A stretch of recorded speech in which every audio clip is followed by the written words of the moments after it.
श्री सटकोप स्वामी जी महाराज। दूसरे भगवान के जो गरुण जी हैं, श्री गरुण जी महाराज मधुर कवि जी के रूप में पृथ्वी पर प्रकट हुए। ये दो नाम याद रखिएगा, एक सटकोप स्वामी जी और दूसरे श्री मधुर कवि जी। तो भगवान के जो गरुण जी हैं वे मधुर कवि जी के रूप में प्रकट हुए और श्री विश्वक्सेन जी महाराज वो सटकोप जी के रूप में प्रकट हुए। सटकोप जी के प्रादुर्भाव का चरित्र बहुत सुंदर है। सबसे आश्चर्यजनक बात यह है कि आपका पृथ्वी पर आगमन कब हुआ था? जब ठाकुर जी को यहां से लीला प्रस्थान किए। लो, ठाकुर जी प्रसन्न हो रहे हैं कि हमारे प्रियजनों के चरित्र गाए जा रहे हैं। बहुत ध्यान से सुनिएगा, बहुत सावधानी से सुनिएगा।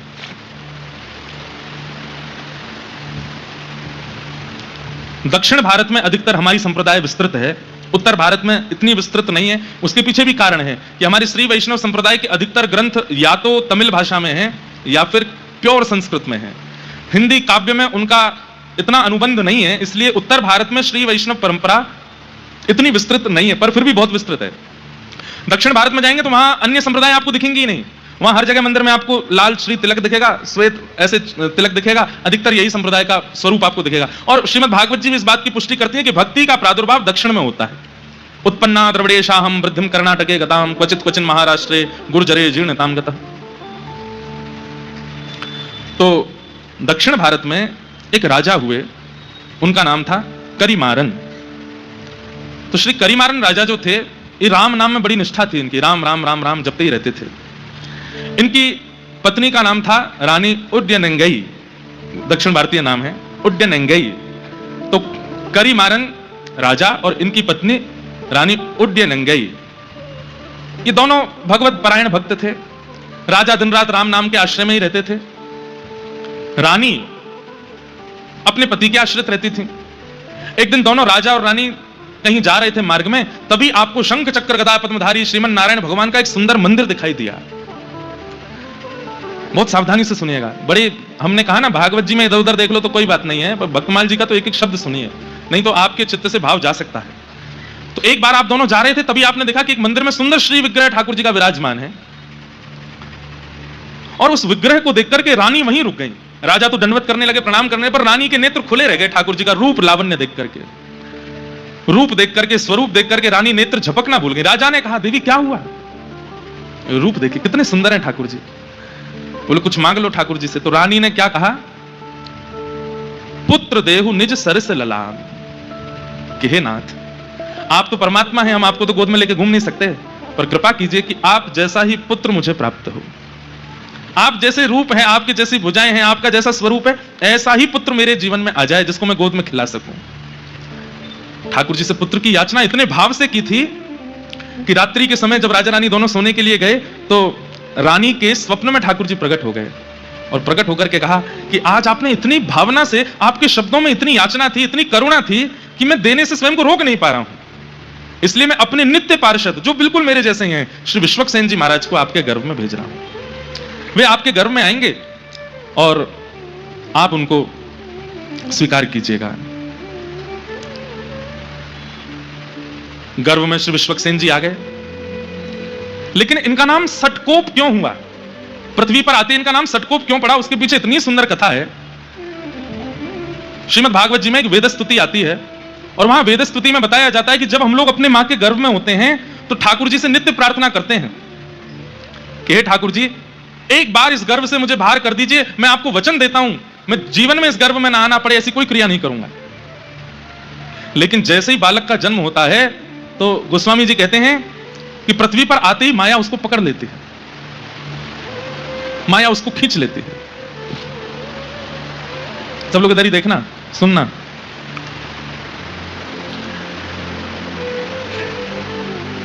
भूमि परत बा डाबर पानी, जनु जी वही माया लपटानी। जीव जब तक मातृ गर्भ में होता है वो परम भागवत होता है, ठाकुर जी से उसकी बातें होती हैं। श्रीमद् भागवत जी के कपिल देवभूति संवाद में इस बात का प्रस्तुतिकरण है कि उसकी ठाकुर जी से चर्चा होती है। लेकिन जैसे ही उसका जन्म होता है माया उसको ऐसे पकड़ती है, संसार उसको ऐसे पकड़ने लगता है कि फिर वो धीरे धीरे ठाकुर जी से जितनी उसकी चर्चा हुई सब भूल जाता है। लेकिन विश्वक्सेन जी महाराज जी के साथ ऐसा नहीं हुआ। आपका जैसे ही जन्म हुआ तो जन्म लेने के अगले क्षण ही जैसे ही माया आपके ऊपर आक्रमण करने के लिए आई, तो एक तो होता है बालक रोता है, जन्म लेते ही रोता है, पर आपने रुदन ना करते हुए उस सठ माया के ऊपर कोप किया। बालक जन्म लेते गुस्सा करता है, वो जन्म लेते ही क्रोध किया और माया को सतर्क कर दिया कि सावधान हो जाओ, मुझ पर आक्रमण मत करना, मेरे पास मत आना, मेरे समीप आने की कोई जरूरत नहीं है। तभी इनका नाम पड़ गया सठ कोप। सठ माया के ऊपर जिन्होंने कोप किया, ऐसे श्री सठकोप जी महाराज, ये हमारे आचार्य चरण हुए। और भैया देखो, जल अगर आप पे गिर जाए ना, तो हम एक बात कहते हैं, कथा में ये इधर उधर की जो गतिविधि, प्राकृतिक गतिविधि होती है, ये इसलिए होती है ठाकुर जी आते हैं कथा में, तो वो ऐसे नहीं आते, ऐसे करके आते हैं। लाइट चली जाना, पंखा बंद हो जाना, वाह।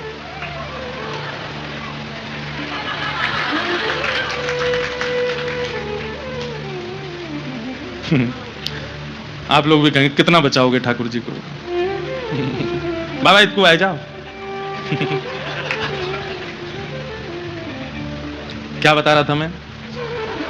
हाँ, तो आपका नाम सठकोप क्यों पड़ा? क्योंकि सठ माया के आते ही आपने उसके ऊपर कोप किया और उसको कह दिया, संसारी जीवों पर अपनी माया चलाना, मेरे ऊपर तुम्हारा आक्रमण नहीं हो सकता। इसलिए आपका नाम सठकोप हुआ। सठकोप जी का जन्म हुआ, पर जन्म लेते ही इन्होंने अपनी माता जी का दुग्धपान भी नहीं किया, 10 दिन तक दुग्धपान नहीं किया। और जब 10 दिन तक दुग्धपान नहीं किया तो माता जी पिताजी बड़े चिंतित हो गए, खूब चेष्टाएं की, खूब याचनाएं की, खूब नियम बनाने का प्रयास किया, लेकिन नहीं पिया दुग्ध। माता पिता ने सोचा कि शायद ये बालक जीवित नहीं है, कोई चेष्टा कर नहीं रहा है। तो श्री सठकोप जी को एक पास के मंदिर के एक इमली का वृक्ष था, वहीं नीचे लिटा करके माता पिता वहां से निकल गए। वो तो यही चाह रहे थे, माया में फंसने थोड़ी आए हैं, वो तो जीव उद्धार करने के लिए आए, हम लोगों के कल्याण के लिए आए हैं।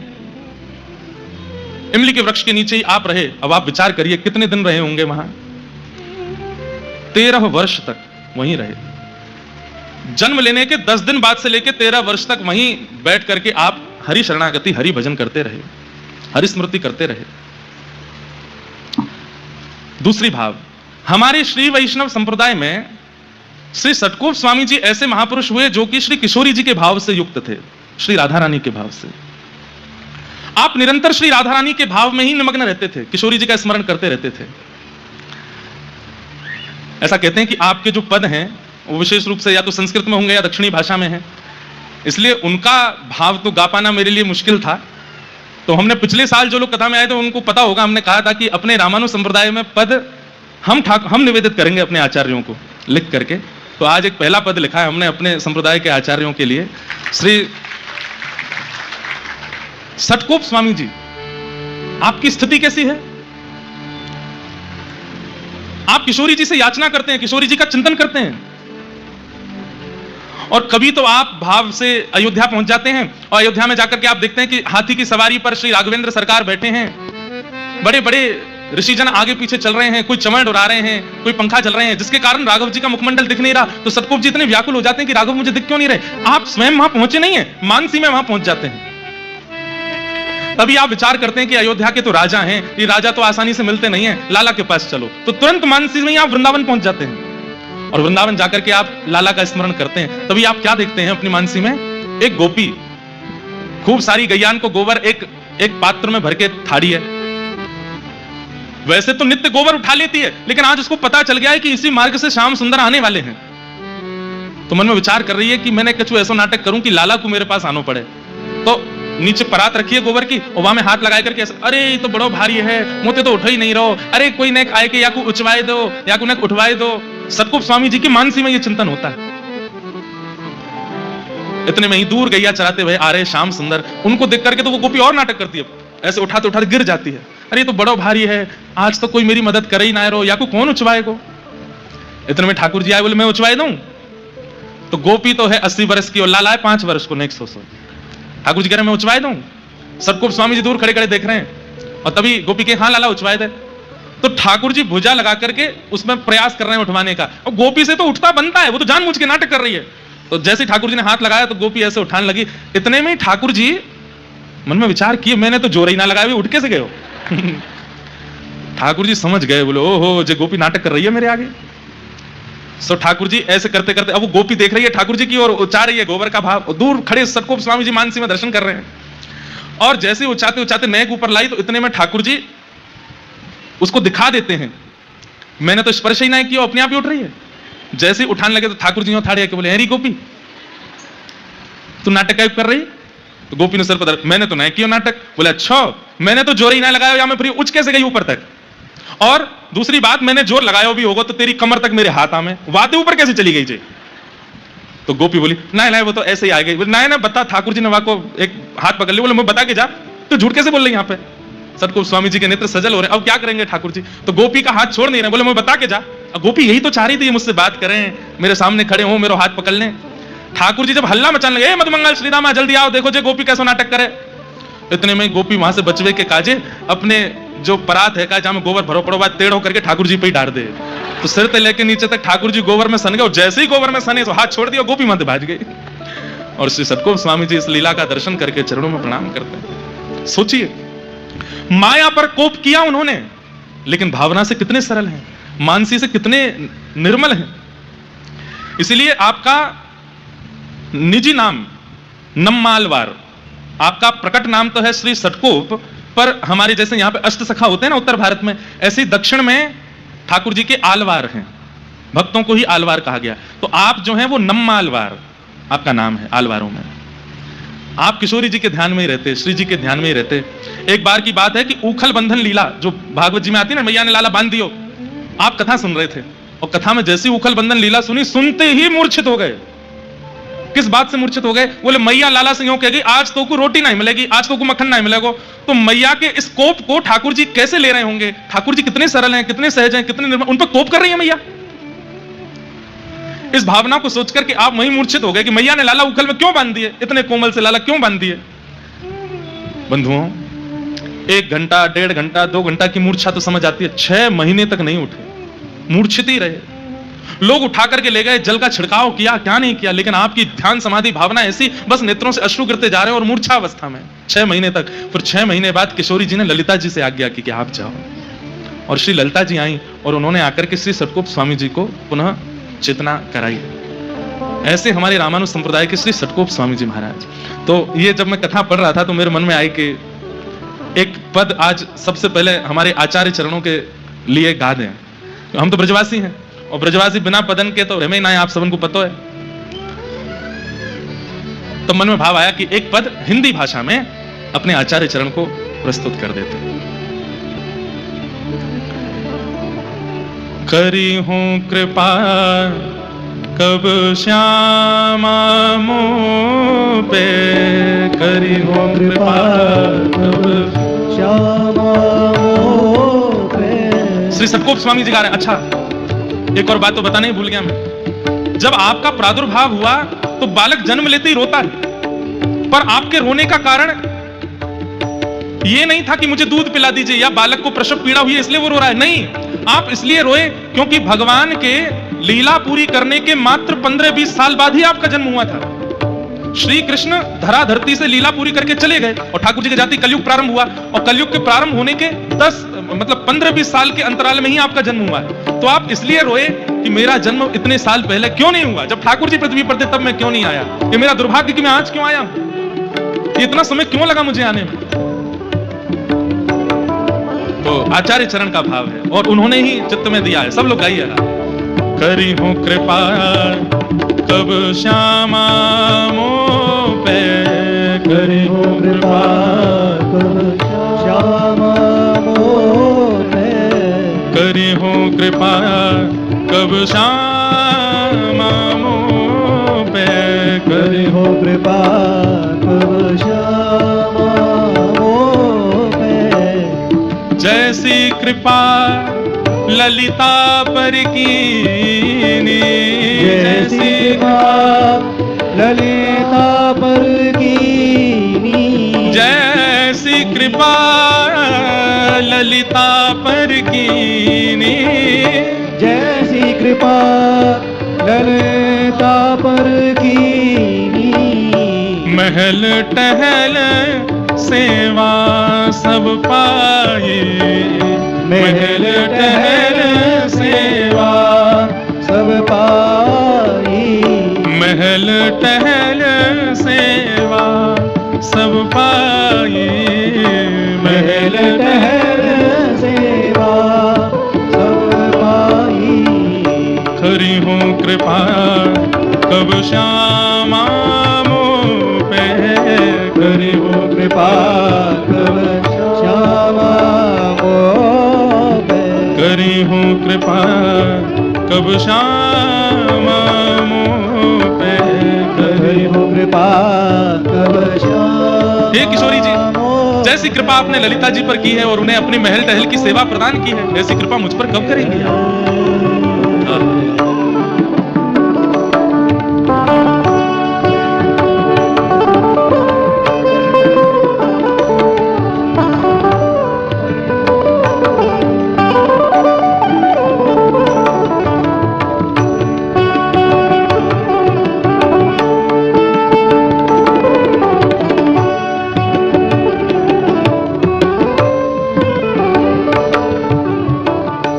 जैसी कृपा विशाखा सो करी, जैसी कृपा विशाखा सो करी, जैसी कृपा विशाखा सो करी, जैसी कृपा विशाखा सो करी। निज सेवा सब पानी,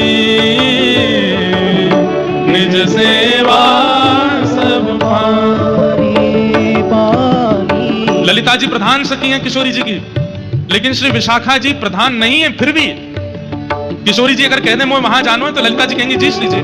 किशोरी जी कहते मुझको वहां बैठना तो ललिता जी कहेंगी ठीक है श्री जी। लेकिन अगर किशोरी जी कहीं जा रही हैं और विशाखा जी कहते नहीं जाना तो किशोरी जी जा नहीं सकती हैं।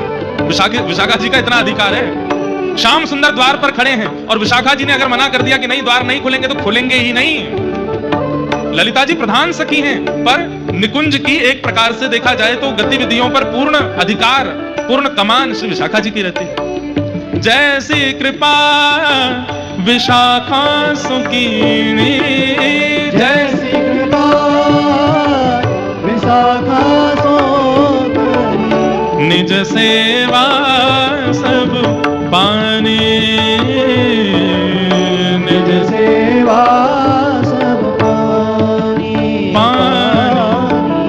करी हूँ कृपा कब श्यामा मोह पे, करी हूँ कृपा कब श्यामा मोह पे, करी हूँ कृपा कब श्यामा मोह पे, करी हूँ कृपा कब श्यामा मोह पे। ऐसी कृपा सठ कोप पे कीजे, ऐसी कृपा सठ कोप पे कीजे, ऐसी कृपा सठ कोप पे कीजे, ऐसी कृपा सठ कोप पे कीजे। श्री वृंदावन रस रानी, रानी श्री वृंदावन रस श्री वृंदावन रस रानी, रानी श्री वृंदावन रस रानी, रानी। करी हो कृपा कब श्यामा मोह पे, करी हो कृपा कब श्यामा मोह पे, करी हो कृपा कब श्यामा मोह पे, करी हो कृपा कब श्यामा मोह पे। जैसी कृपा ललिता पर कीनी, जैसी कृपा ललिता पर कीनी, महल टहल सोई पानी, पानी महल टहल सोई पानी। करी हो कृपा कब श्यामा मोह पे, करी हो कृपा करी हो कृपा कब श्याम पे। करी हो कृपा श्याम श्री सतगोप स्वामी जी महाराज की जय। आचार्य चरण ऐसे किशोरी जी का स्मरण करते हैं। तो फिर आज अब जैसे भी है जल्दी जल्दी में ये भाव आचार्य चरणों को प्रस्तुत किया। यही भाव आचार्य चरण रखते होंगे श्री जी के चरणों में। तो ऐसे राधा भाव में विभोर रहते थे आप, और मानसी में श्री लाल जी की और श्री राघव जी की निज लीलाओं का अनुभव करते थे। जब जन्म के बाद माता पिता आपको एक इमली वृक्ष के नीचे छोड़ गए और आपने वर्षों तक वहीं रहकर के ठाकुर जी का स्मरण किया, तब श्रीमन नारायण भगवान प्रकट हुए शंख चक्र गदा पद्म धारण करके। और हमारे श्री वैष्णव संप्रदाय में जो मूल मंत्र आपको गुरुदेव देते हैं, अष्टाक्षर मंत्र, जो 8 अक्षर का मंत्र आपके आचार्य गुरुजनों ने दिया होगा या जिन्होंने हमसे दीक्षा ली उनको प्राप्त हुआ होगा, ये प्रथम बार श्री ठाकुर जी ने सतगोप स्वामी जी को प्रदान किया। सुनने में वो 8 अक्षर लगते हैं और बड़ा सरल लगता है, ऐसा लगता है कि ये तो बड़ा सामान्य साधारण सा, पर नहीं। एक एक अक्षर की व्युत्पत्ति और एक एक अक्षर का प्रभाव इतना अद्भुत है। अभी रामानुजाचार्य जी का प्रसंग शुरू होगा तब पता चलेगा कि उस मंत्र की विधि क्या है, उस मंत्र का रहस्य क्या है।